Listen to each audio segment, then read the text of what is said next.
В этом году свое 35-летие отмечает Самарская областная татарская общественная организация «Тугантел». На русский ее название переводится как «родной язык». Несложно догадаться, что организация объединяет активных, творческих и талантливых людей, которые любят свою культуру и делают все, чтобы сохранить ее для будущих поколений. О том, как ведется такая работа, сегодня поговорим с президентом «Тугантел» Ильясом Шакуровым. Здравствуйте. Хайлекен, добрый день.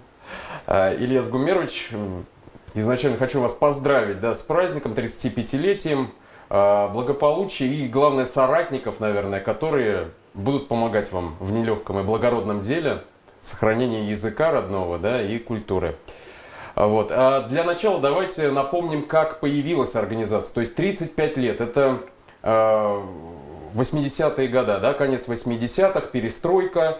Что повлекло за собой появление Тугантел? Вы знаете, конечно, естественно, что осознание необходимости создания именно организации возникло у людей с юридическим образованием, с высшим образованием, инженерно-технических кадров, инженеров-конструкторов, авиационного завода, завода «Салют».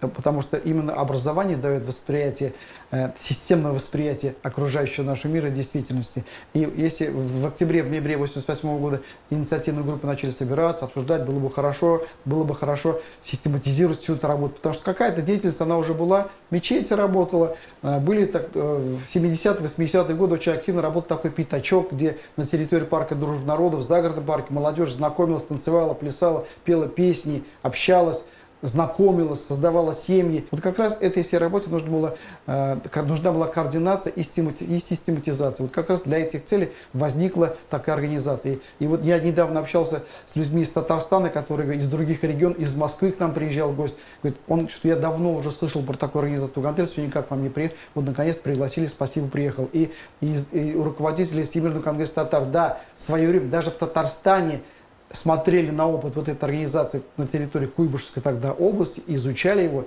и масштабировали на другие регионы. Когда организация фактически создалась в январе 1989 года, а юридически была зарегистрирована в мае 1989 года, в феврале месяце уже прошел первый зимний сабантуй. Нет, у нас в народе такого нет, зимний сабантуй. Но как повод собрать своих соплеменников был использован великолепно и дал хороший результат. Был такой невообразимый подъем населения, интересы к этому мероприятию. Там настолько люди хотели попасть на этот зимний сабантуй, что даже двери вынесли с Дворца спорта авиационного завода, потом отдельные деньги за это платили, чтобы восстановить эти двери. Проходили и фестивали татарской песни среди школьников, олимпиады. Какие еще мероприятия? Газета «Бардамлек» издается уже 34-й год. За 35 лет, произошли какие-то изменения, может быть, в миссии, в основных направлениях работы? Какие они сейчас? Вы знаете, с одной стороны, сейчас много коммуникационных возможностей помимо живого общения. И, естественно, в самом начале квартирные телефоны были у единиц, потом появились пейджеры, потом сотовые телефоны. Но все, собственно, на наших глазах. Сегодня есть интернет, социальные сети, коммуникаторы, мессенджеры, чего только нет. Прежде всего, есть интернет, который дает огромные возможности. Но, к сожалению, то, что дает живое общение, наверное, не может заменить ничто. У нас есть молодежное крыло Тугантел. Наша молодежь ездит, посещает большие значимые мероприятия, которые проводит Татарстан. В 2014 году мы проводили Татар-КЗ. Очень хорошее, яркое такое важное мероприятие прошло. До сих пор вспоминаю. В 2012 году мы организовали теплоходный тур с участием тоже молодежи в Казань на огромном четырехпалубном теплоходе Федор Достоевский. Проводим олимпиады. 2012 год издает журнал «Самарские татары». Работают сайты. Несколько татароязычных сайтов на Самарской земле работают. Работает школа Яктелек. У нас есть активисты Искандер Саидов с его помощью, и Тугантель, и федеральная, и областная автономия, и общество Дуслык проводили мероприятие «Мирас». Он вырос до международного уровня, за что им огромное спасибо. Вот последние годы с этим чуть-чуть проблемы в связи с пандемией. А так, я надеюсь, мы этот фестиваль, этот конкурс тоже восстановим. Ну, что еще?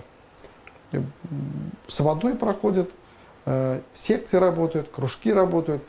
Семинары определенно проводим, конференции проводим. Но я вам скажу, с одной стороны, тяжело работать, потому что действительно людей, пирамида Маслоу, мы знаем, как интересы людей распределяются, что знание своей культуры, знание своего языка и что-то духовное, к сожалению, людей это в последнюю очередь. Сначала надо поесть, попить, одеться и развлечься. Но, слава Богу, вот 31 числа мы провели мероприятие, Мы очень довольны явкой, люди и заинтересованность людей. Огромное спасибо, что что у них есть интерес, и они уважили и нас, и уважили и себя, свой народ, пришли на мероприятие. Надеемся, что у этих обсуждений, у этих мозговых штурмов будут продолжения. Ближайший Сабантуй пройдет 23 июня, если запланировано не 20, да? Если ничто такого не будет, ничего такого, то 23 июня в парке Гагарина. Как готовитесь? Ну, сейчас вы знаете, когда в свое время без Тугантель Сабантуй не обходился. Но сейчас национальное движение и вот количество общественных организаций позволяет Тугантель непосредственно Сабантуй и не заниматься, а он проходит уже без нашего. Ну, мы долгое время проводили мы одни, потом мы были основными организаторами, потом были основными участниками. На сегодняшний день члены общества Тугантель тоже в этом мероприятии участвуют, организуют работу детской площадки, еще какие-то вещи. Мы там какие-то каждый год, последний год на этом Сабантуе Самарском мы вручаем премию Фатеха Муртазина, которая учреждена всеми общественными организациями. И это и Тугантель, и областная автономия, и городская автономия, и общество Дуслык. И вот такая консолидированная награда лучшим представителям нашего народа, который вносит наиболее значительный весомый вклад в сохранение и развитие и позиционирование нашего народа в Самарской области. Бигзур Рахмет. Спасибо большое, Ильяс Гумерович. Напомню, у нас в гостях был Ильяс Шакуров, президент Самарской областной общественной организации Тугантел, которая в этом году отмечает свое 35-летие.